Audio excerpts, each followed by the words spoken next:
We were finally able to hear some unreleased phone calls between Chad and Lori in the Chad Daybell trial. And let me tell you what, they were eye-opening, and we're going to talk about it in today's video.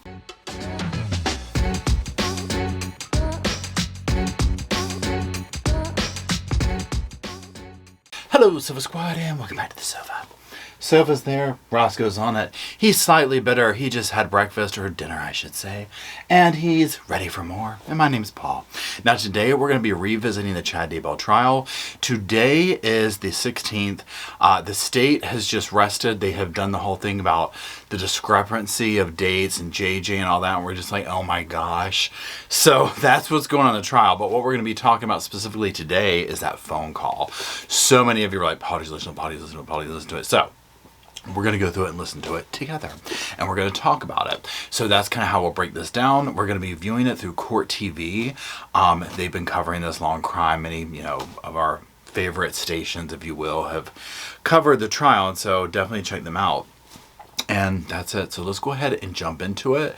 And what I'll do is kind of pause along the way and just make some commentary and share my thoughts and whatnot. How often would they speak with each other? Maybe 10 or 12 times a day. What? 10 or 12 times a day? Like, do they have... Well, I guess they're hobbyists themselves. I answered the question for myself. That's insane. I guess more on, like, how... I have so many questions. How does an inmate get access to the phone that much? I mean, that has to be expensive, right? Now, who is on the stand is Detective Hermosillo. If you follow this trial, then you'll know he's been a staple in this. He's a big reason why we are seeing justice in this. So he's back on the stand, and he's going to be the one who we're going to hear talk about, his insights in the phone call and that type of thing. So I just wanted to start with that first clip, because when I said that, I was like, what? This is crazy, right? 10, 12 times a day. But I guess there's nothing else to do, right? But also it lets you know how, tight they were still doing at that time. Let's keep going. Visions under pillars of fire. That's what you were reading to me? Yeah. Because at the very beginning. If I can inquire, is that coming through the... No, it's not. So did you hear that, what she was talking about? That's going to be this right here. This is our next Cringe Binge book club. I listened to all of y'all. Literally so many people want me to read this book next. So Emily, our lovely moderator, sent me a thrift shop link for it so that we're not like directly supporting somebody, I guess you could say. And so we're going to be reading this next. And when she said that, I was like, yep, and this is why we're reading this next, right? Because it's going to give us a little bit of insight. So I just wanted to put that there. Again, this goes ahead and paints the picture. So even through incarceration, this is what they're talking about. This is what's going on. But let's read between the lines, I should say, throughout the rest. This was all still before the second coming. The Lord had ordained for us to begin the millennial day within Zion and her cities, while war and chaos reigned everywhere else. So it was already like the millennium. They were already living millennial way. Like a pocket, yeah. The whole time. I just want to pause there. One of the things that absolutely disgusts me with this case, and specifically with Lori and Chad, is their absolute delusion of grandeur. I mean, it's just the way they talk literally makes my skin come undone. Okay, and I know that's hateful sounding of me, but when you see the outcome of what took place because of their beliefs, it's repulsive. I'm just like, it's like they gas each other up. Like that's all they're doing. Like they literally think that they are the most important people on earth. Well, that's kind of how I've seen it. Is begins with a family, then a neighborhood, then a town, then a city. And New Jerusalem is kind of the best example of that. Right. Yeah, it starts small, but grows exponentially. Mm-hmm. It's will, and they're doing all they can to destroy one of the key families, but they're not going to. cannot roll my damn eyes hard enough trying to destroy one of the key families. You know, I'm sitting here thinking, and this is the thought that goes to my mind, is I'm just like, again, I've said, if you follow me for this case and whatnot, one of my thoughts that continually goes through, but it just always resurfaces, is I'm just like, these are people that just kind of gave up on actually accomplishing something and just went with the easy, low-hanging fruit of, yeah, we're prophets, we're this, we're that, we're grand, we're this, we're that, the other. You know, because how easy would it be to sit here and be like, and literally make up a world that you were incredibly important in, as opposed to the one that you're here now. You know what I mean? And I think that's part of it. I think with all the people that were involved in this, the Melanies, the Zulema, Alex, all of them, it was just like they kind of created this make-believe world where they were running the show. They were the kings and queens of the kingdom. You know, and I'm like, well, that would be very intoxicating. That would be very alluring, especially if, like, in your day-to-day life, it's like, well, I'm just little old Chad, you know, or I'm just little old Lori, like whatever their, you know, mission is. Because just being a husband, a father, a wife, a mother, those things clearly wasn't enough for them. I mean, there's so much that I know. I was sitting here thinking about that. I know too much. Yes. I can't deny it. I know it's just a matter of time. I just don't know what that timing is. So I texted Ray. He responded pretty quick. Detective, I'm going to pause it there. Did you hear Mr. Daybell say I texted Ray? I did. It's because my microphone wasn't up here. Yes, I can. Did you hear Mr. Daybell say that he texted Ray? Yes, I did. Through your investigation, did you become aware of any individual that had a nickname or alias of Ray? Through our investigation, we learned that Alex Cox often went by Ray Lamar. We also associated a Gmail account through phone records back to Alex Cox, and that Gmail was raylamar@gmail.com. Now, what was the date of this phone call again? June 8th of 2020. And was Alex Cox alive or dead at this time? No, he was deceased. Do you recall when he died? December 12th of 2019. Now, just pausing there real quick, just to give people context that might not have watched this or be familiar with it, I'm sorry. Alex Cox is Lori Daybell's brother. Alex Cox and Lori have a very odd relationship, a very close relationship, but oddly. Now, he is passed. Allegedly, he died of natural causes. Basically, you can't tell me different. I don't care I don't believe it. I don't believe it was natural causes, but that's here nor there. I'm not a doctor. I'm just somebody with a sofa and a camera, so I don't know anything, right?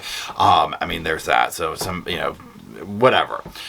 I just think that something happened there. But regardless of that, Alex was like Lori's protector, and so currently going on this trial right now, it's kind of like shifting the blame to Alex because, there is physical evidence of his presence, although there's physical evidence of Chad's too. But Alex was doing the dirty work. He was being manipulated, and at the very end of his life, it does seem like he was kind of coming around to realizing, like, wait a minute, I've been played, by my sister and Chad type thing. So that's what's going on. That's why they're saying the nickname is Ray. So this is just to put everybody who might not be familiar with it on the same page. Let's keep going. Detective, through your investigation, did you find any information that Chad Daybell claimed to have the ability to speak with people who were deceased? Judge, I'm going to object. Relevance. Pause the damn tape. Where's my damn cup? I don't have it. We need the cuppeth, okay? If you know, you know, but it's not in here. I don't know where it's at. Oh my God, y'all, I cannot. Let's first question Paul. Okay. Let's question me. I find myself asking myself this over the last few videos I've filmed. I'm like, what does it say about me that I know the cringe is painful before I even start. Like, I knew when y'all were like, Paul, this phone call between them, I was like, Paul, it's going to be cringy. It's going to be bad. It's going to be angering. But yeah, here I am. You know what I'm saying? And so then the book that we just read from Jody Pastor Miller, like these things where it's like, I mean, I literally will like suffer through this cringe, and this right here, or I'm like, ugh, it's so painful. Yet I'm just like a moth to the flame to it.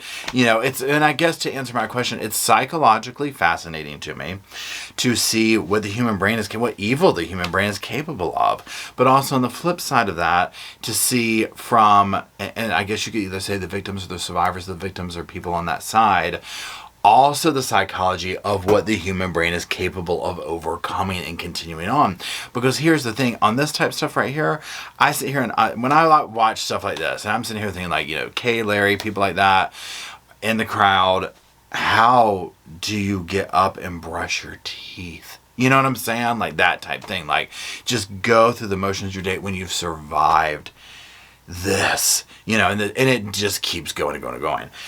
That fascinates me and it inspires me. Then you have over here with Chad and people like Lori, where I'm like, yeah, Judge, he is convinced that he can talk to people in the damn portal and do sultry, dirty stuff in the portal too, for God's sakes. I don't know how he arrived here, but let's just keep going. Overruled.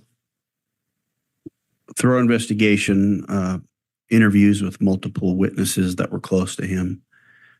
Through the teachings in his books, he would often talk about how he had the ability to see and speak with people on the other side of the veil. And Your Honor, I'm going to resume playing at 7:34. All right, before you do that, Mr. Wood, I think we might be able to assist on the audio. Now they're going to take a little break, not a break, but like it's going to get quiet for a minute. See through the damn veil. I mean, the blasphemy of it. Now, here's the thing, too. When I say this, I am not familiar with and when I say authentic, but like traditional LDS or Mormon belief system, okay? So when I'm sitting here ripping Chad and Lori up, I'm not trying to rip apart the traditional, whatever that is, right? I'm ripping apart, I just call it blasphemous, right? When anyone takes whatever the religion is, to each their own with their thing, right? But when they take that and twist it around to such a self-serving, and that's what pisses me off about it, this utterly self-serving thing that is then weaponized to harm other people. And they are okay with this. It blows my mind. And what blows my mind even worse, people lining up to join in on the fun. A hook, line, and sinker, or however you say that little phrase, I don't know. But you know what I'm saying. It blows my mind. It's like with the Micah Miller case, with JP up there doing his little sermons. I'm like, how is there a congregation? This is my first question. Your Honor, I'm going to start playing at 7:34, and if the court can let me know if it's coming through the speakers. All right, thank you. Oh, that's good. Usually it's hard to get a hold of him. He's busy Okay. days. Yes. But I asked him what we'd talked about. He's very optimistic. It was very optimistic for you, or he's very optimistic it could happen. He's very optimistic for both of us. He doesn't know his own project timeline. He said, stick with it. To what he projected in that paper he wrote.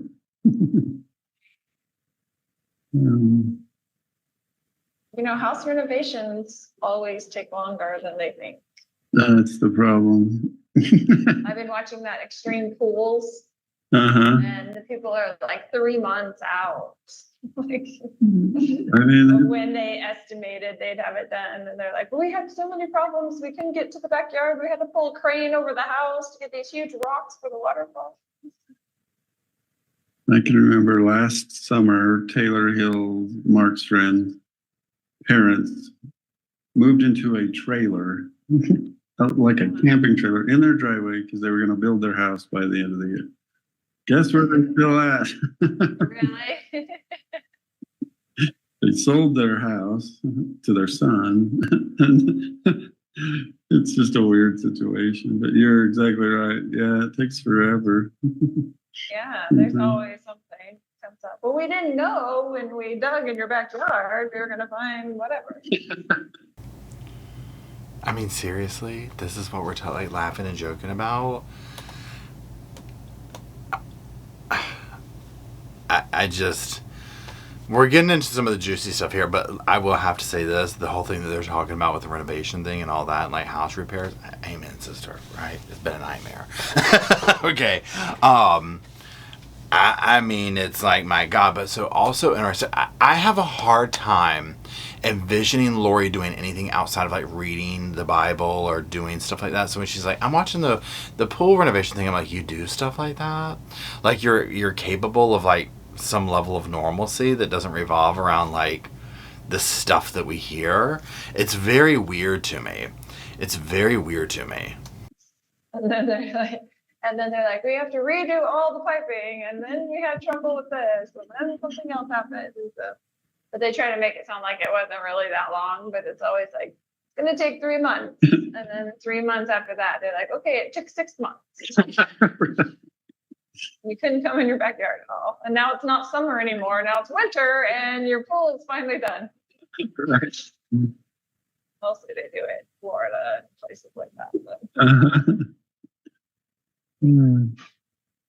So he's optimistic about his construction problem, or construction Problems.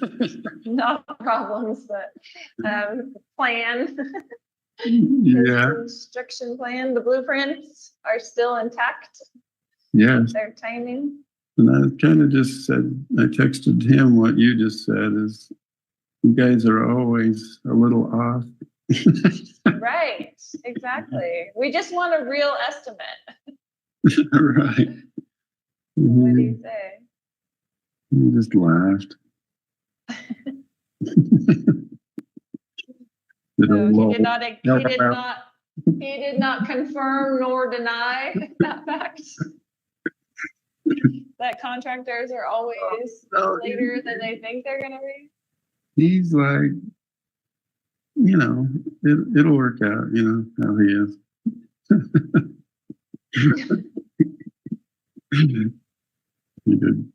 He did want me to say he misses you.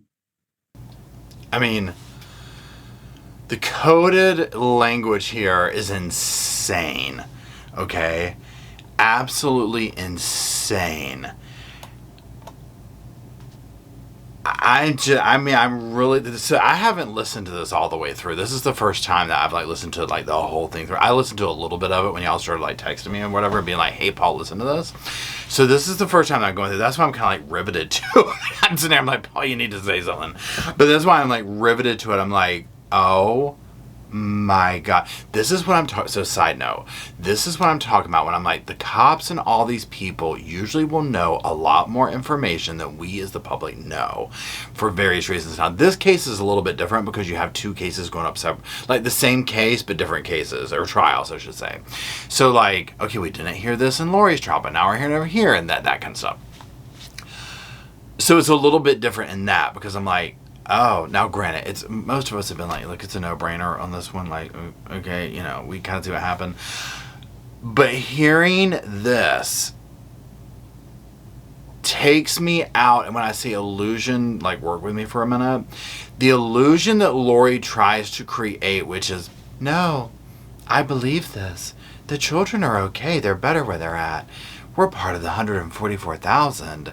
And you're kind of left with this, like, does she really think that? Or what? Listening to this type stuff, talking to Alex, blueprint, this, and even chat, the knowingness, it's all very clear to me at this point. The fact that they're using the term blueprint and trying to get confirmation from Ray, whatever. I mean, again, it's just like the intentionality, is that the right word? But it really blows my mind. I mean, I'm just like, whoa. And imagine the jury's going to go sit with this phone call right here, in addition to all the other information. But let's keep going. But he's not far from contact. We can talk. We can text him whenever he wants. Yeah, I can't text anybody. Can we just... It's like they have... how do I say it? Like before it'd be like, oh, we're going to contact someone on the other side. We're going to text. Like it matches the times. You know what I'm saying? Like we're going to Snapchat Alex. Have text. It You was, have to text for me. That's like me telling you, I need you to tell this person, talk to this person. I'll text him back. But he's optimistic. I want to go visit him and grab him by the throat and say, really? Just, you have to stop and remind yourself what they're talking about. You would think that they were talking about last week's, episode of, some kind of comedy show or something. I can't get wrapped. I mean, I'm just like, why? I don't understand why people go along with Chad's little delusion. I don't understand that at all. I don't get that. I don't understand it. It blows my mind. Can he? I know he's optimistic, but can he just make us any guarantees? I mean, we did make our down payments and everything else. Guarantee. It was like a guarantee, just an end date of our project. Well, he knows you pretty well. So he just laughs.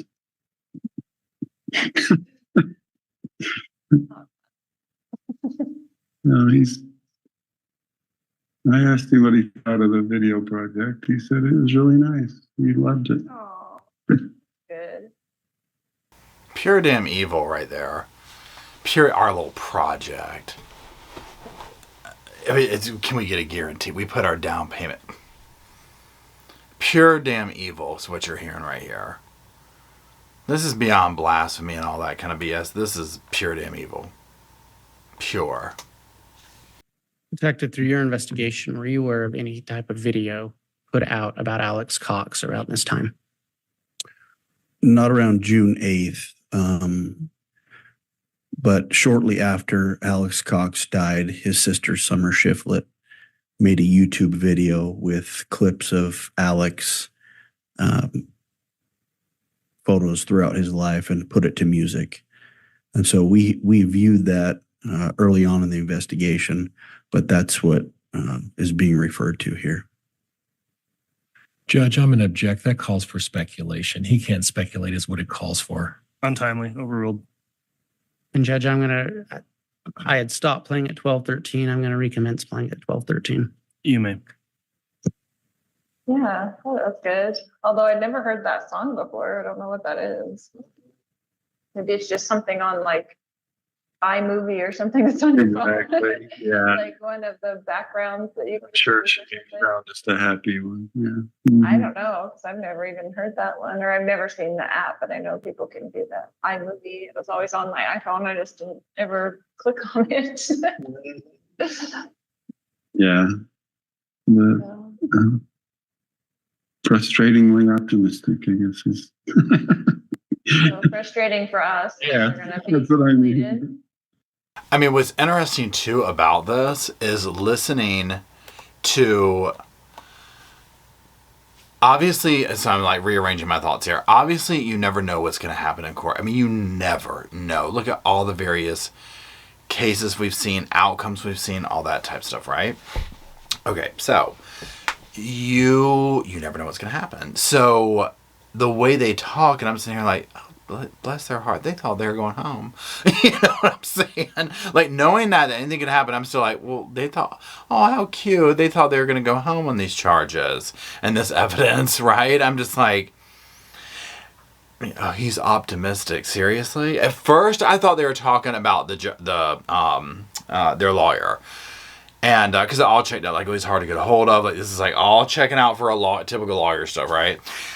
And then when I was like, oh, wait, this is code. Like, this is like, this is, I had to rearrange my thought process.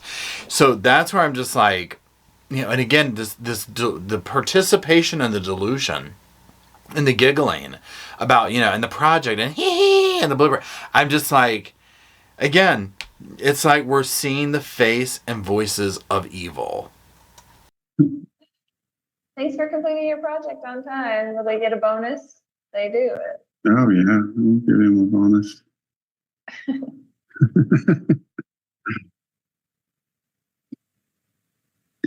It was good. It was good to talk. You know, I hadn't texted him in a while. Also, listen, I'll give you a bonus. Like that whole, you know where he was going to go with the bonus thing, right? You know he was thinking, he was like, yeah, baby, I got a bonus storm brewing up over here, baby. Yeah. You know, I'm just like, ugh. God knows. The way, okay, so when it goes kind of silent, notice that he's like, he reverts back to, oh yeah, it was good seeing him. It's like he knows that this is what yanks Lori's chain. And so he keeps going to it, and it makes it even sicker and grosser. Because it's like, why are y'all getting off on this talk, right? I mean, I'm all for it, to each their own about whatever, but like this, it's like, this is, huh? Like, I mean, there's almost like that component to this between them, which is just creepy as all hell. So,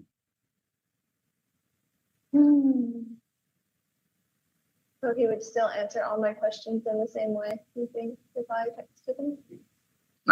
I think you ought to write down some questions for him and maybe even mail them off and see what happens. See if he'll respond to you. I have no doubt. Don't forget President Holland's talk. That snippet.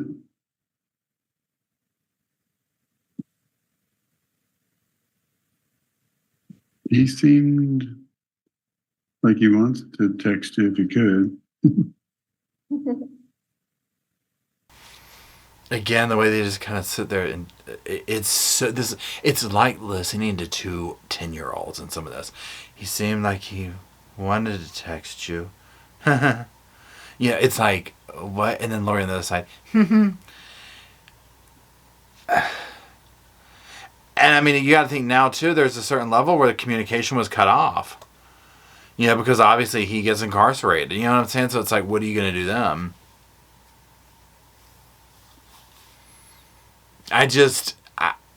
I'm so creeped out by this. It's a whole new layer.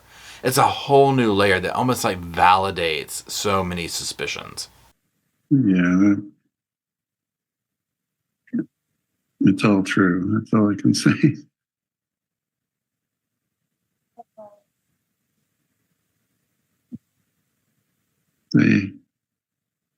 They haven't forgotten.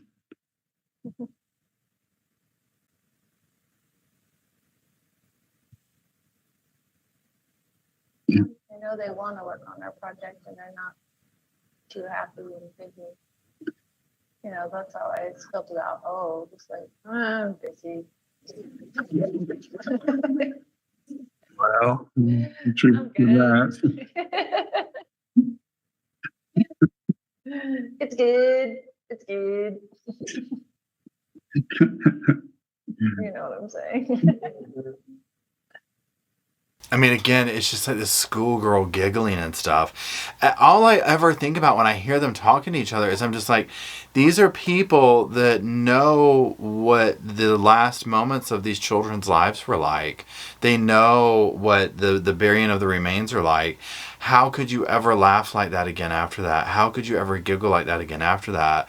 But I guess it's like, well, Paul, I'm like, answer, I'm talking to myself. It's like, well, Paul, they did it. Like, they knew what they were doing. It's not a big deal to them. You know what I mean? Like, it's they wanted that outcome. So that's what they did. You know what I mean? It's not like they were forced into it. So I don't know. It's just this bizarre thing to me that they can conversate and giggle and laugh and go into all this type of stuff. And then like with Chad sitting over there, like I would be so, number one, just take that part out just to talk about text and all that. I would be so humiliated and embarrassed for that to be played in front, like have to look somebody in the eye after that. Like, yeah, that was kind of my thing with Lori. If I taught her about texting her dead brother, you know, it's like I get laid. You know what I mean? Like, I'm just like, who does that? Like, it's so creepy. No, he's still very interested. He hasn't like forgotten about us. Good. I know he has other projects, so I don't know how much time that takes. He's involved in this latest batch. Wow. Remind him when you do text him back that at the beginning of this project, he said there was only like a 3% chance that there would be trouble from certain aspects. And then there's like 100% trouble because that's where it all started. I mean, I can't believe they're talking about this on the damn phone, on the jailhouse phone. I mean, I'm glad they are. They 100%, this was planned out. This was plotted out. They knew exactly what they were doing. Lori, I mean, we already knew Lori's right where she belongs. 100% right where she belongs.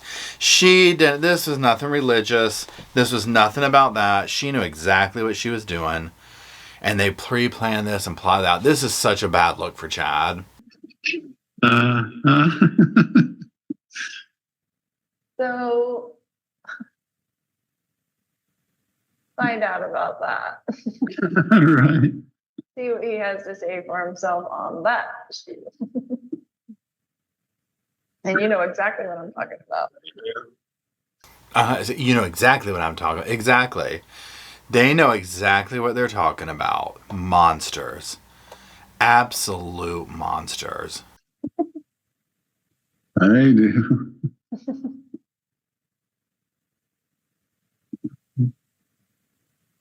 Recall what I'm talking about? Oh, I know exactly what you're talking about. Okay. Judge, I'm going to stop at 1635. Detective, who is asking who to obtain information in that snippet we just heard? Lori was asking Chad for information. Your Honor, I'm going to continue playing at 1635. You may. So I want to know why that is 100% instead of 3% chance of having a problem.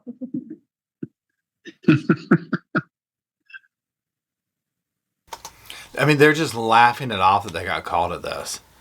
So clearly what it was is Alex being his little tactical self. Because remember how like when they were talking about like they planned out stuff and he went and got the frog, I forget what it's called right now, the frog suit or whatever, like and all this type of stuff. This was like, he was so into this, like in like the little boy playing military type thing.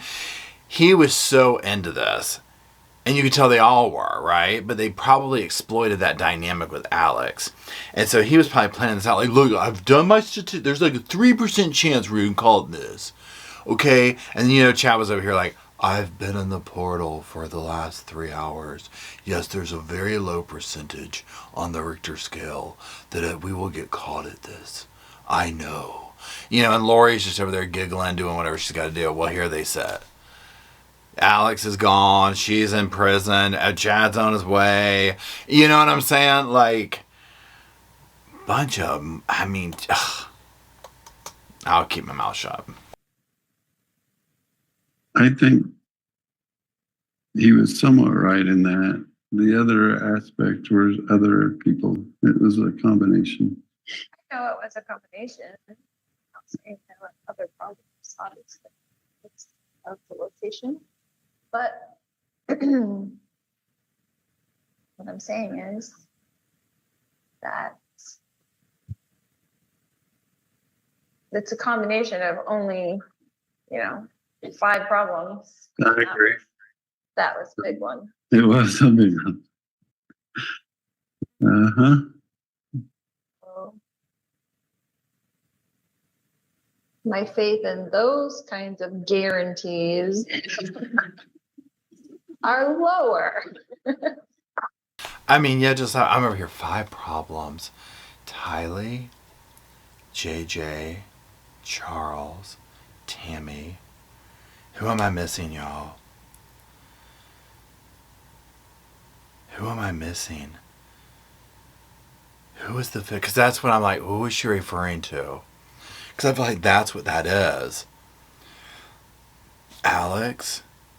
What if it's Alex? Because here's the thing, too. Okay, so, okay, so you put Joe Ryan, so put Joe into that mix. That could be the fifth, right? And maybe that was Joe. Maybe it's Joe, not Alex. I'm working this on my mind. That's very interesting that she says that thing about 5 problems. You know what I'm saying? Because I think that those are the people. So it's like Joe, Charles, Tammy, JJ, Tylee. I mean, I could be wrong here. What do y'all think? Let's keep going. Me too. And beggars can't be choosers. I get that, but you know what I'm saying. Mm-hmm. It's not like I get to pick the colors of everything that I want. He's just gonna have to figure it out.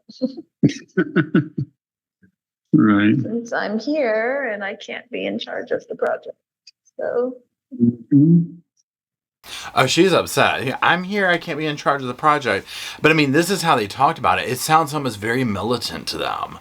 And I think it was. And like I said earlier, I think they exploited that dynamic of Alec where he thought it was like cool and we'll go get some camouflage and we'll go do this. And oh, wait. Okay, I'm keep going back to the 5 things. Okay, so then pretend. Okay, so if you look at all the death around them and the potential for death. Okay, so we named off the 5 people earlier, but then you throw Alex in there because he was going to eventually be a problem too. Then Brandon, we're up to 7. So it's almost like that discounts that. But then if you look in the scheme of things, Larry and Kay, especially Kay, were going to always be a problem to Lori. She had a lot of problems with anybody that wasn't Chad. You know what I'm saying? I just, that part's very fascinating to me, but let's keep going. Yeah. I've thought back on that entire scenario. we went over the plan and the blueprint. Mm-hmm. And Yeah, he said that wouldn't be a problem. right. Hmm. And also, it's like, look at how much they keep repeating this over and over and over and over. I mean, they just keep talking about it, keep talking about it, keep talking about it. And like what I've done with this, so a lot of times I'll just pick the highlights out of something. And I'm glad that with this, I literally am just like listening to it verbatim the way they're presenting it.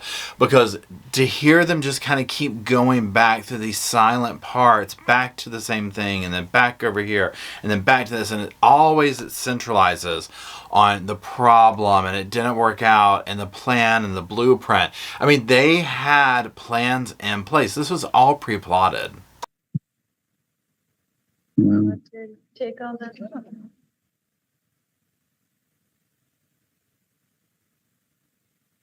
Why was that? It really was. Right. No, I don't doubt that. It's just strange how it blossomed.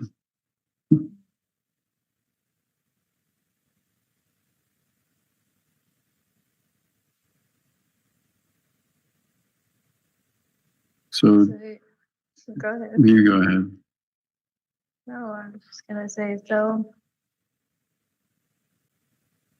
you think it was meant to have complications? And I mean, they will explain away anything. And this is my next thought. I'm like, aren't there time limits on this? Like, don't they have time limits on these phone calls? I'm just like, my God, it just, I mean, granted, it hasn't been that long, but I mean, still, I'm like, is there meant to be complications? Like, hello, you just took out a group of people. Of course there's going to be complications. Thank God there were complications. meant to go that direction. At some point, yeah. Well, then you should have said, hey, this is a 99% chance that we're going to have trouble with this soil. Yeah. Right? I mean, That's all we were asking. Well, Could this potentially be good, or do we have to fill it with sand? I think we sensed that we shouldn't take it lightly, and I don't think we did. I mean, we only discussed the matter with the trouble once, and I thought we cut it off and did well, and now that problem is kind of causing its own trouble. I mean,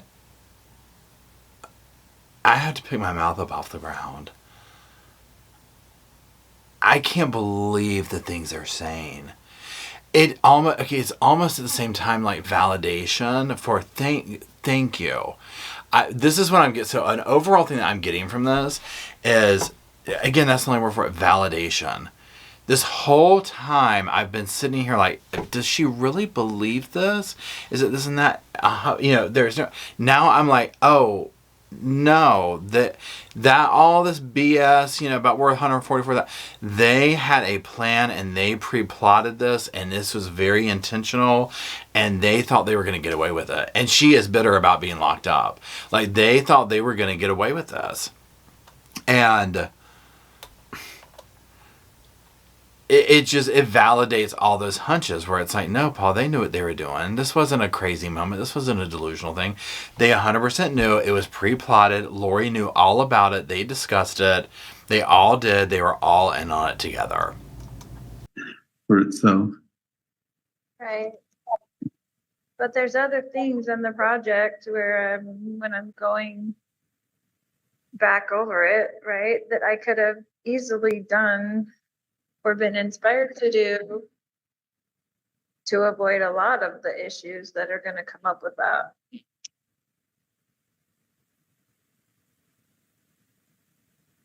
Yeah. That we weren't made aware of. So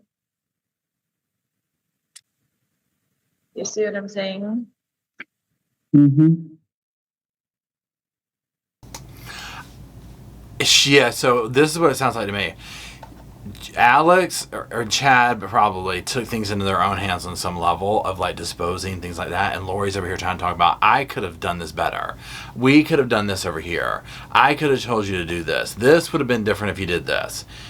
Again, so the same way, say, look at the context of this, where Melanie Pulowski is almost like ignorant on some aspects of things, and it's like, well, probably because they knew how to play that game a little bit. Some of that seems to be present here as well with Lori, where it's like she knows a lot, but there's some details that maybe she was left out or not privy on purpose or something. But overall, I'm just like, oh yeah, they were discussing this. They planned this out. This was not. This was very pre-planned. I'm just like over here like, what? Again, if this, now that to me there's lots of evidence that will bury Chad, but this right here, this immediately shows you, he's done. I do. It was meant to go this way, you think? That's what I'm saying. I do. It's terrible.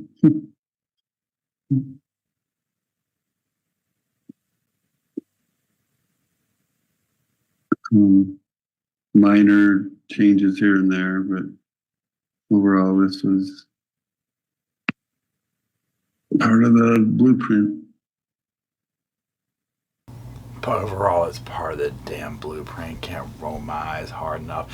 He's trying to. It's not even worth it. I was going to say so many things at one time. My brain just about shut down. It's like he's trying to be in control of the situation and make it like, this is how it's supposed to go. I've got this portal under control, everybody. You just settle down there a little less. Just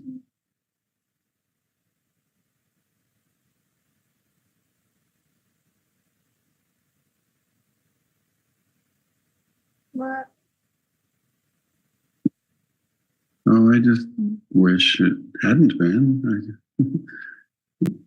But I'm thinking of previous blueprints where the people weren't warned either.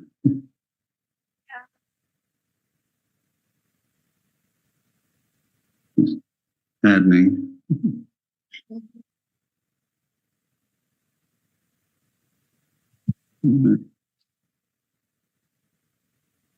Ray's in that contractor position for a reason, and he's not gonna drop us for another project. Well, can't he like forcibly use a hand, punch some people in the face, and get some things done? My God, y'all. The cringe on this is so bad. So last night, during our live chat, we were doing a live chat on the podcast channel. Everybody's like, go look up JP Miller on the lawn. JP Miller is part of another case, Micah Miller, that we've been going over on that channel. And it's this grown man throwing a tantrum on the lawn, claiming that he's having a breakdown, whatever. It was a narcissist narcissisting. That's all it was, okay? But I literally was like, the cringe was so painful in it, y'all.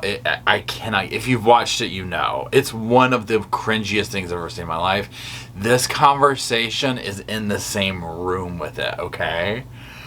This whole thing about talking about texting and the blueprint and Alex running the show, and the fact that they are just gassing each other up over this BS absolutely infuriates me, right?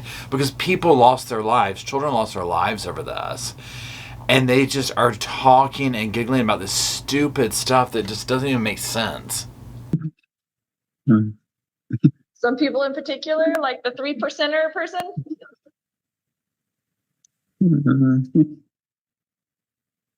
I don't think he wants to be violent. But Well, I'm not saying be violent. I'm saying get their attention. Me too. And Chad, I mean, it's like a deficit of personality. Like, he owes the personality gods money for the lack of personality that he has, right? I mean, there's nothing there. And then or Chad, I don't think he wants to be violent. Seriously? Coming from this group, that's rich, right? That will resort to murder and mayhem. I just wanted to get someone's attention. And then Chad just, yep, through this whole phone call.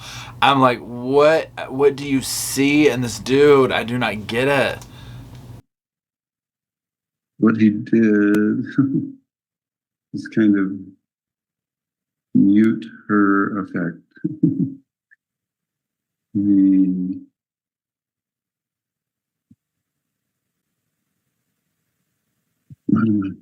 just kind of kept her in her place for quite a while, to the point it almost diffused any value of her. Not talking about that. In the beginnings, going back over the whole blueprint and all the things that we've been,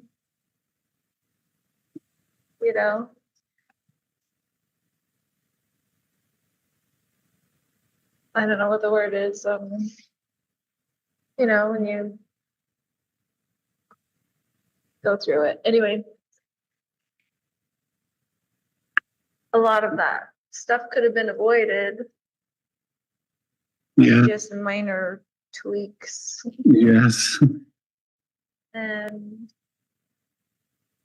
I don't know why it had to go down this road to where we are now in the project. Mm-hmm.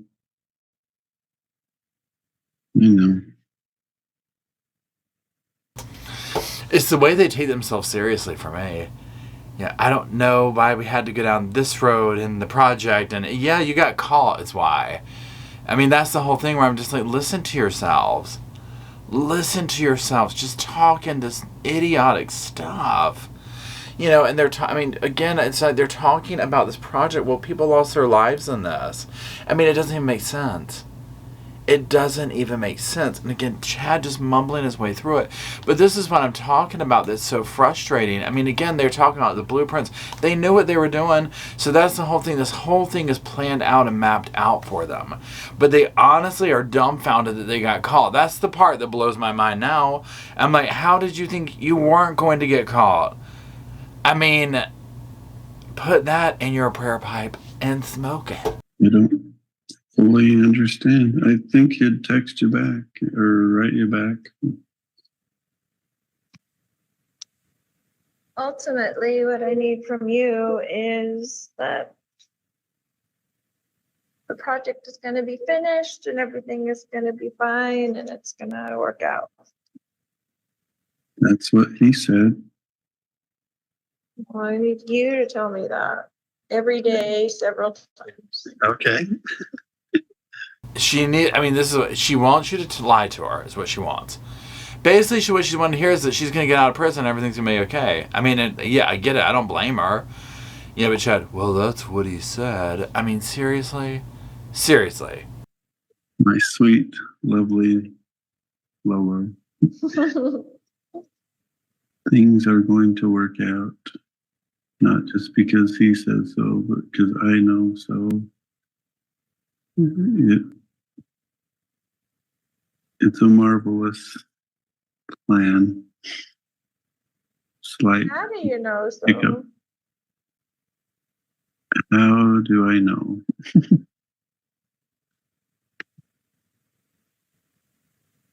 It's been shown to me, honey. I've seen those beautiful eyes filled with tears as she sings to amazing groups of people. And I've seen that wonderful body dance to heavenly songs. Here's the whole thing. She's like, tell me, lie to me. Tell me it's going to be okay. Tell me this. And she's like, well, how do you know? Girl.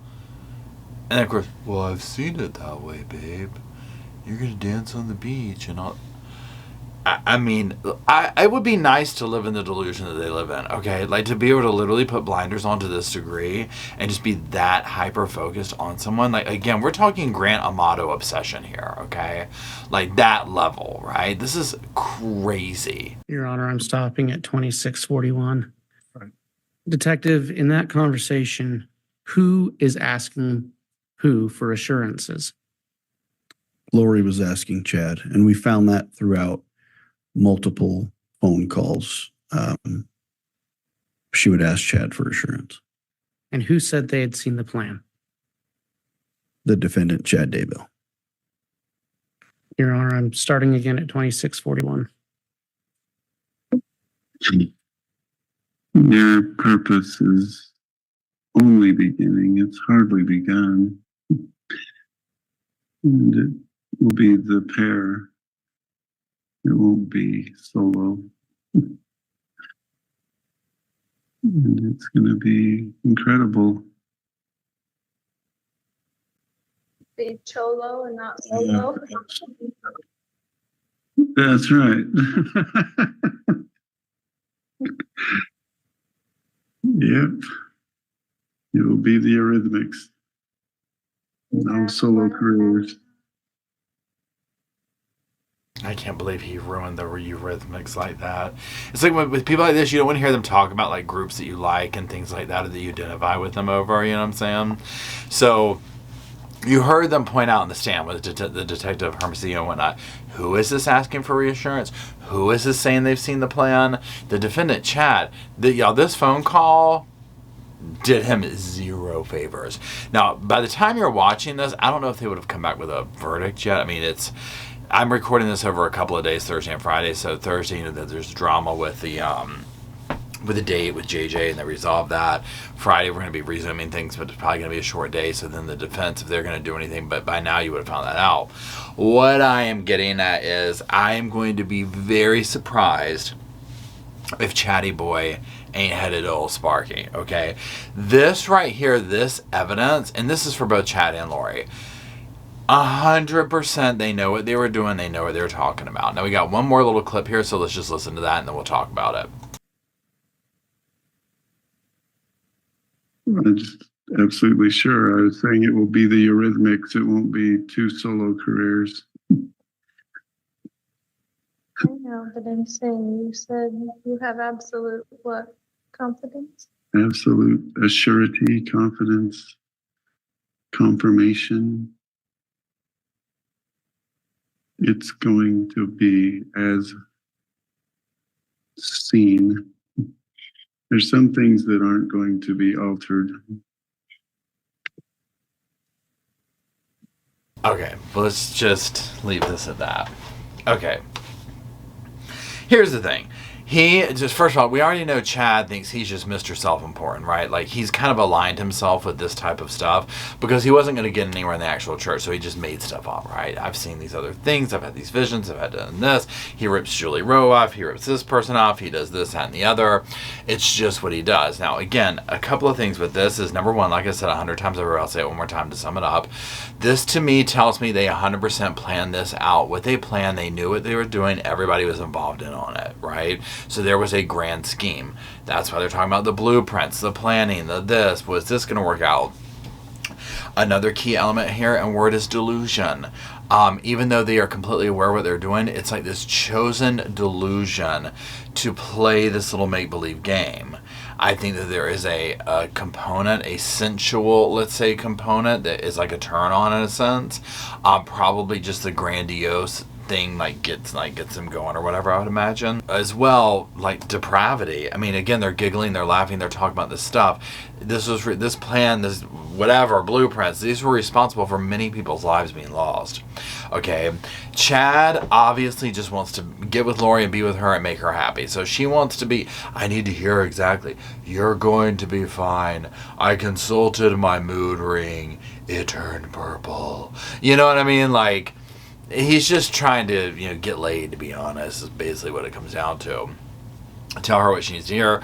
And again, I get it. At this point, you would have to just be optimistic, because what good would it do to tell somebody, yeah, I checked my mood ring and it said you're going to prison for the rest of your life. You know what I mean? Like, that's not going to do anybody any good. But again, for me as well, validation, something that we've been sensing all along, that this validated for me. I was right. That was there. I'm not crazy. That kind of thing. Specifically with like Lori and, the pre-planning and the premeditation and all that. So, I mean, this is my thing. Right, wrong, and different. Right, wrong, and indifferent. Or indifferent, however that saying goes. This did no good, right? Meaning for his defense.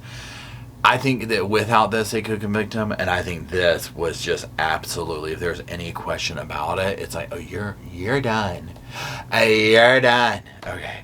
So we'll see.